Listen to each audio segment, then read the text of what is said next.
Well, I'm so pleased to introduce to you this morning to speak on the theme of relationships, Dr. Judy Briscoe Golz, who is a Wheaton alumna, class of 1983, born in Kendal, England. She is the daughter of Dr. Stewart and Mrs. Jill Briscoe.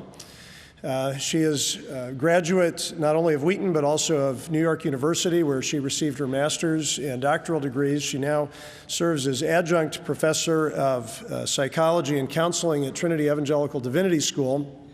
I first got to know Judy through our joint service on the Wheaton College Board of Visitors, where I always admired her wisdom and the graciousness with which she addressed campus issues. I'm glad that a friendship began in those days.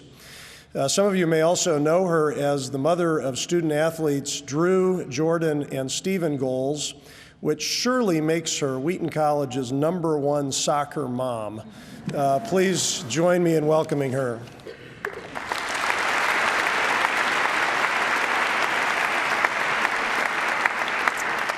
Thank you, and it is great to be with you this morning. I have just a little conflict because there really is one other place I would rather have been today, and that is San Antonio, Texas, watching our guys' soccer team in the Final Four. Guys, I am so proud of you, and so is all of Wheaton, for the amazing season you had. Congratulations. And we definitely will be watching the girls tonight, right? Definitely. Okay, you know, as a proud mom, I'm also a proud alum of Wheaton, and I get to participate and watch many of you all the time, participating in the sports part of Wheaton, participating in the musical part of Wheaton, participating on committees, task force, even listening to some of you when you call and leave voice messages for me from the phone-a-thon. In fact, Rebecca, if you're out there, great call and message last night. I'm so sorry I wasn't home, and I can't remember your last name, but it was wonderful. Thank you. It really was. But that's what I mean. I'm so proud of you guys, because I'm proud of the way you represent Wheaton in all that you do, all the different activities, all the different ministries. You want to serve Christ for his kingdom, and it comes through. But I also know that you're balancing a lot.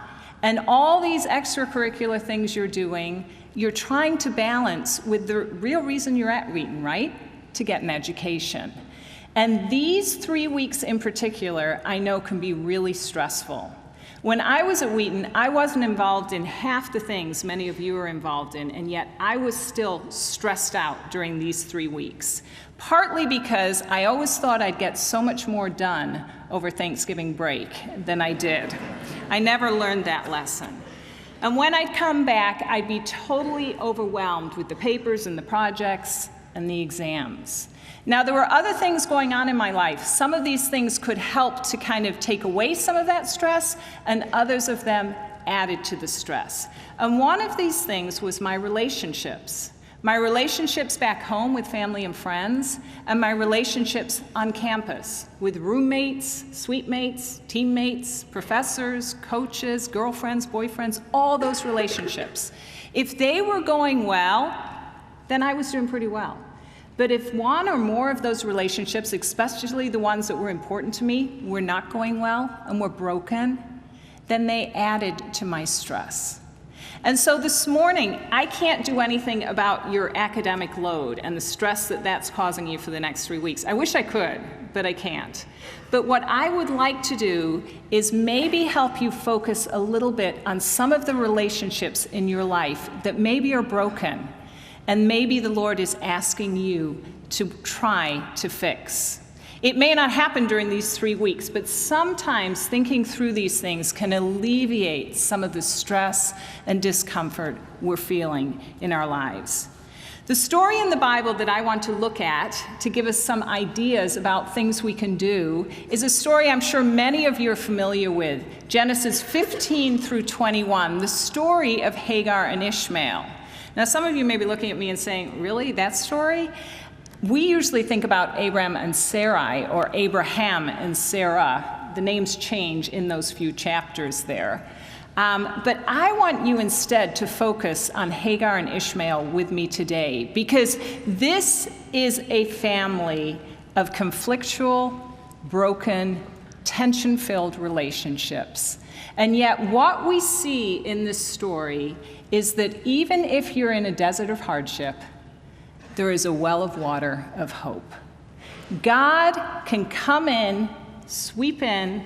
He's always there, but we may allow him in to take the chaos out of our relationships and bring order into our lives again. And sometimes in the chaos and stress of everything else, we can forget that.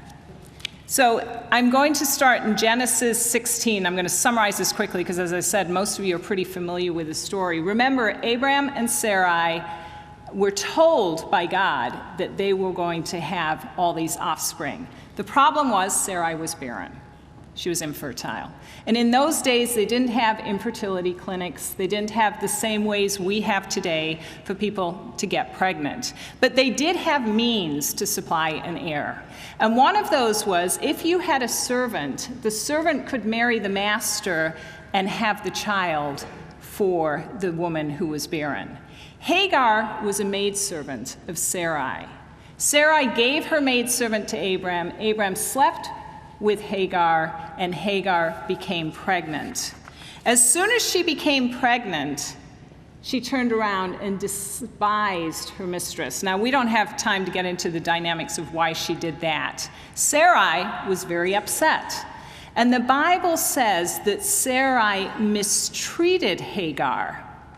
We don't know exactly what she did, but it must have been pretty bad, because Hagar decided to run away. Instead of staying there and dealing with her issues, she decided to leave, and she ran into the desert. Now, this is an interesting picture. Hagar has problems. She has conflict in relationships. There's a lot of tension going on.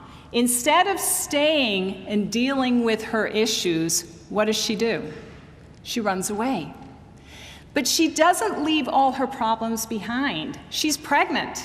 She's with child who is mixed up in all of these weird relationships. She's taking her problems with her. Now, I want you guys to apply this to your own life. I want to ask you if you know a Hagar.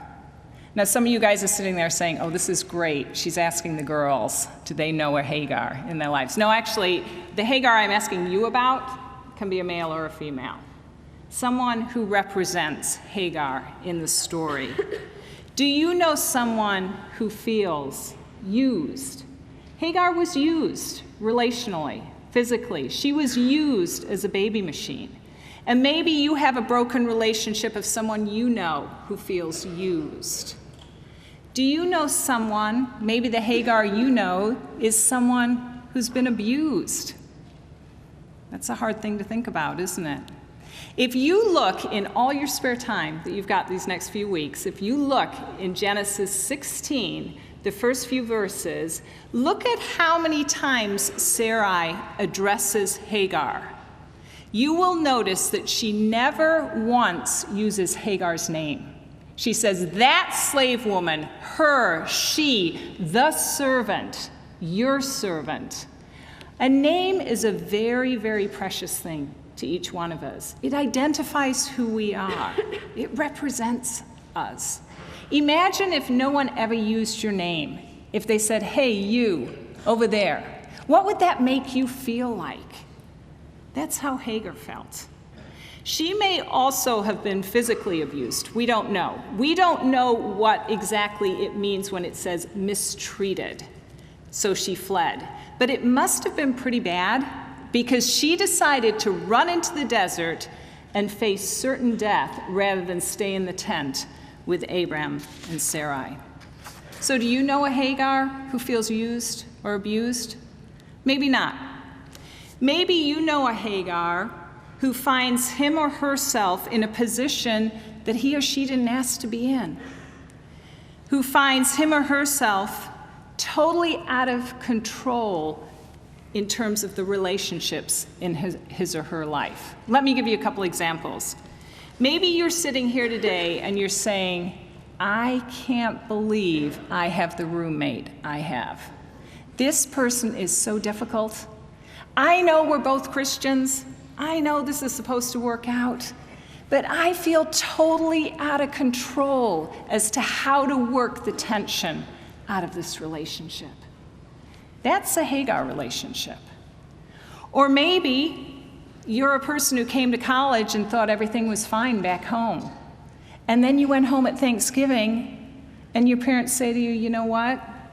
After all these years, we've decided we can't live together anymore, and so we're separating. And you are sitting there looking at your world falling apart. Something that you feel totally out of control about, something that you don't think you can do anything about, something that you didn't ask for, and yet you're in this relationship. Maybe you're a Hagar who feels rejected by family, friends, God. Maybe you're a Hagar who feels depressed. Maybe you're a Hagar who feels you have low self-esteem. Maybe you're a Hagar who feels invisible. No one notices me.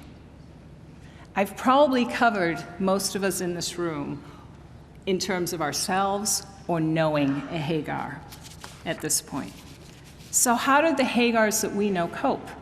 How do you cope when you have broken relationships and conflict in your lives? Do you cope the way Hagar in the Bible coped? How did she cope? She ran away. She said, I can't deal with this. I'm leaving. Now, actually, if you've got conflictual relationships, it may not be a bad idea to step back from those relationships for a while, to maybe put some space. When my 3 lovely children were little, once in a while they'd start squabbling and fighting. They were usually perfect children, but there were a couple times, I think once. And so what I used to do sometimes, partly because I couldn't deal with it, was I used to just separate them all, put them in timeout. They weren't really in trouble, but I just let them cool down for a little while. And you know, sometimes that's what we need when we have conflict in relationships. We just need to separate ourselves so that we can cool down, think clearly, and deal with the situation. That's not what Hagar did. She ran away. She left the situation. And many times when we're struggling with difficult relationships in our lives, we run away into our own deserts of hardship. Now, you may not actually run away into a desert, but there are other ways to do that. For example, we live in a society and a culture that self-medicates with alcohol or drugs because that will numb the effects we feel, the effects of loneliness, of despair. What's the problem with that? What's the problem with that? The problem is that the medication wears off. The numbness wears off, and we're still right back where we started. We haven't dealt with the problem. Maybe that's not a method that Hagar in your life uses. What about this whole idea of making it so that you can't be distracted, so you don't have time to think about the issues in your life? This actually happens, I think, at Wheaton sometimes. I know it happened for me here. We live in a culture of study hard, work hard, play hard, always focused on certain things, so we don't have time to deal with some of the issues in our lives. My family always jokes about me because really on campus, the place I spent the most time was the library. And that's a good thing in many senses, but I actually spent way more time there probably than I needed to. Why? Partly because I had some issues in my life that I needed to deal with, and I wasn't dealing with them.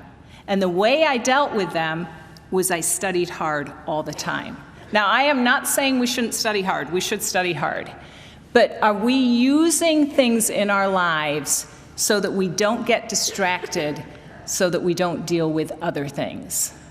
Think about that next time when you are going about your everyday activities.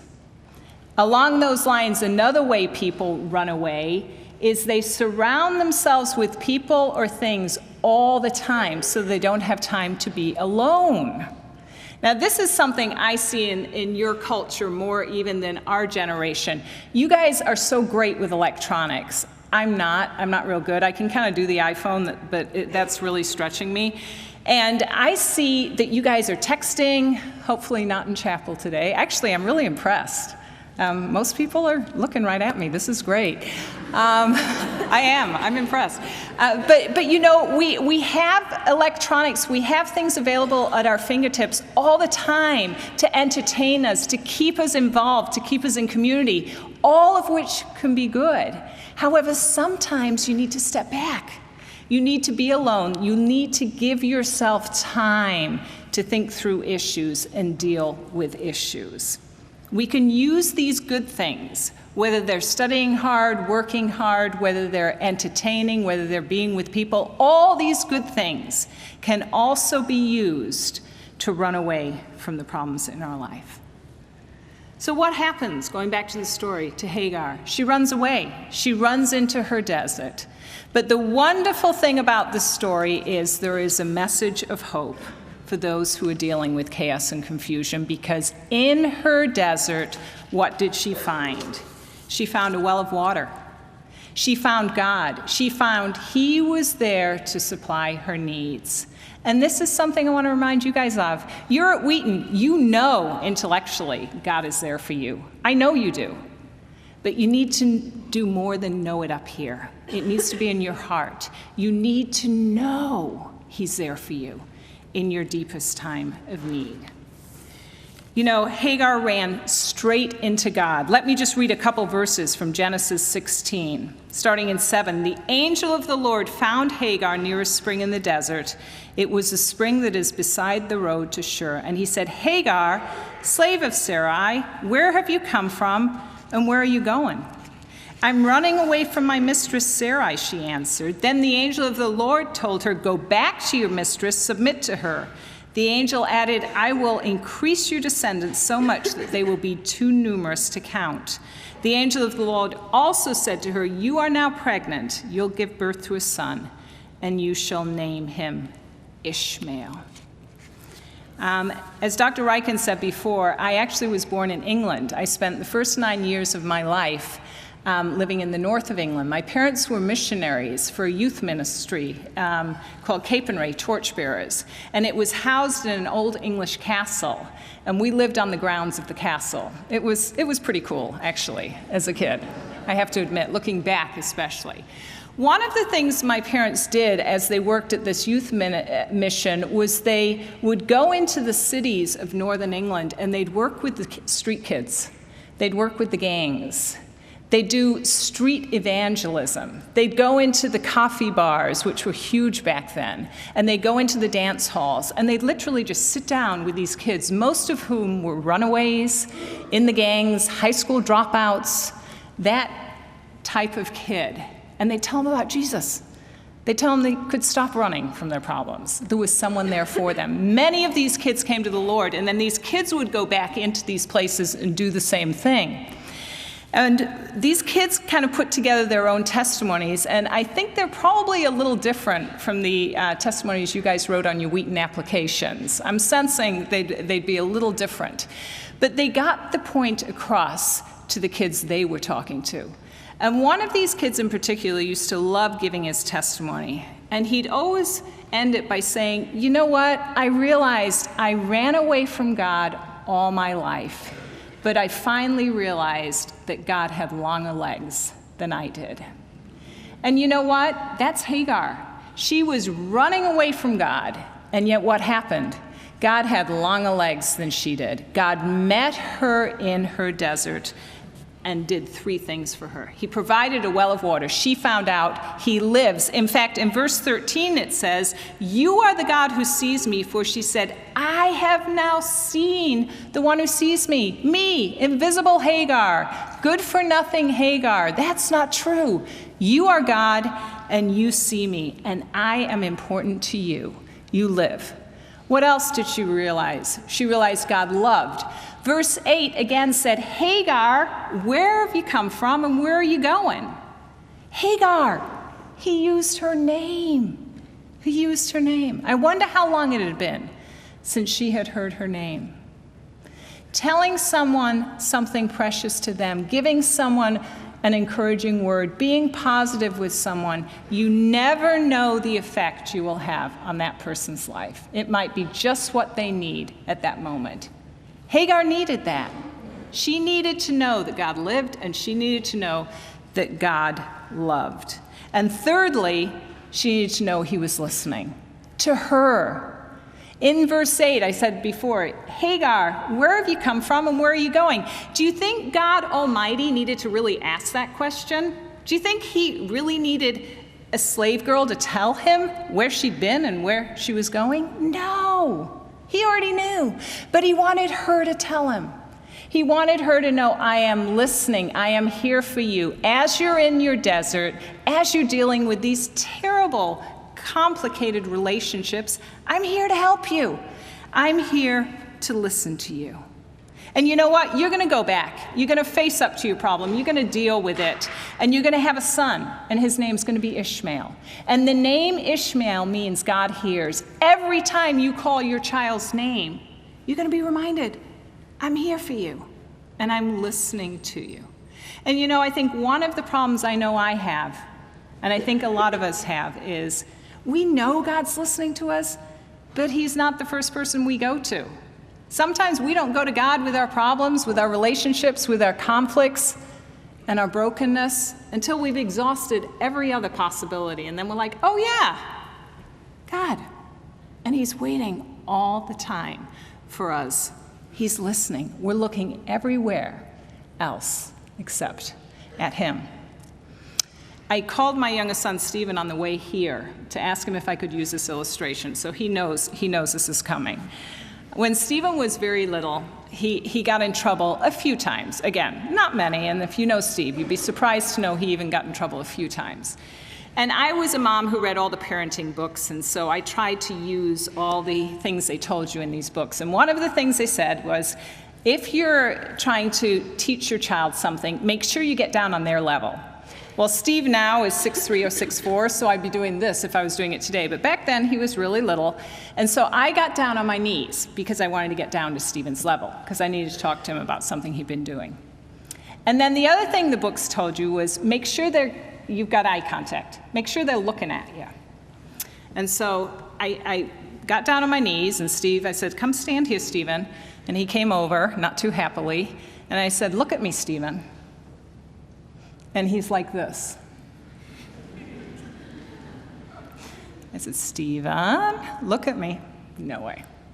So I gently but firmly planted my hands on each side of his face, and I said, Stephen, look at me. And he took his eyes and started rolling them. Well, I knew that couldn't last for long because he'd get dizzy, which he did. So I waited, and finally, he looked at me, and I was able to tell him what I needed to tell him. And you know, a lot of times, when we're dealing with issues in our lives, God's saying, look at me, Judy. Look at me. And I'm looking everywhere else except at him.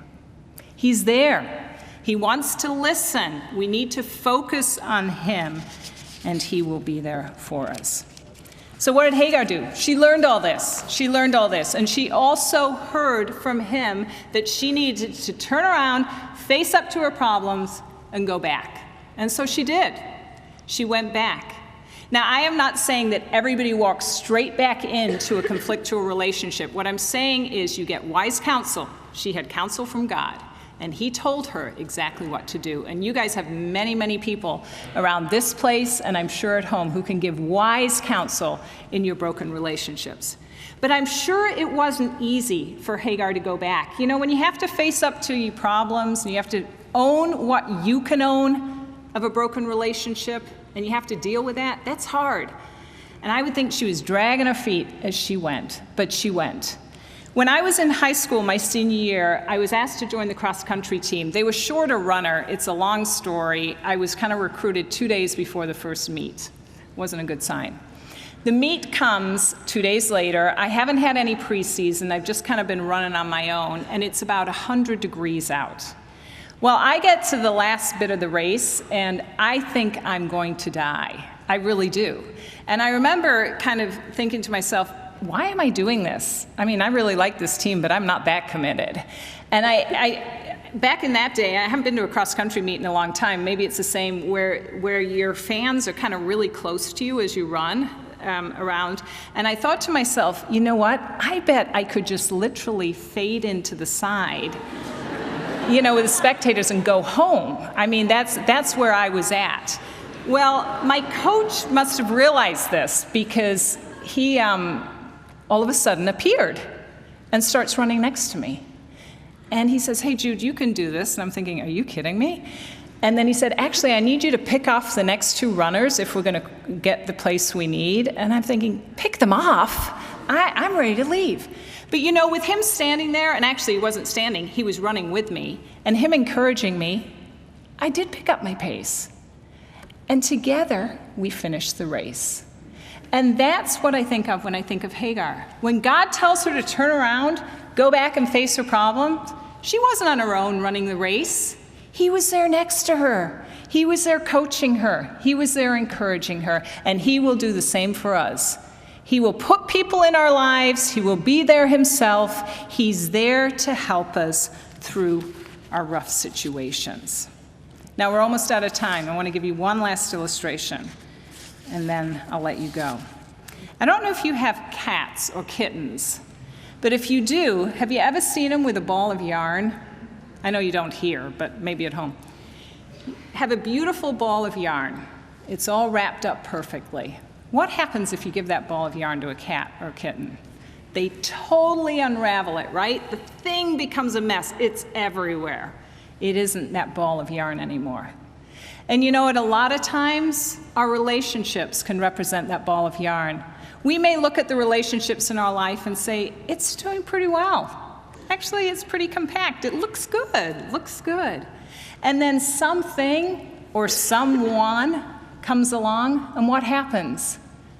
The ball gets totally unraveled. It's everywhere. It's a mess. It's chaos. And yet, what this story tells us today is that there is a God who loves, lives, and listens, and he wants to bring order out of the chaos in our lives. God can take that yarn that's strewn all over and make it into a ball again.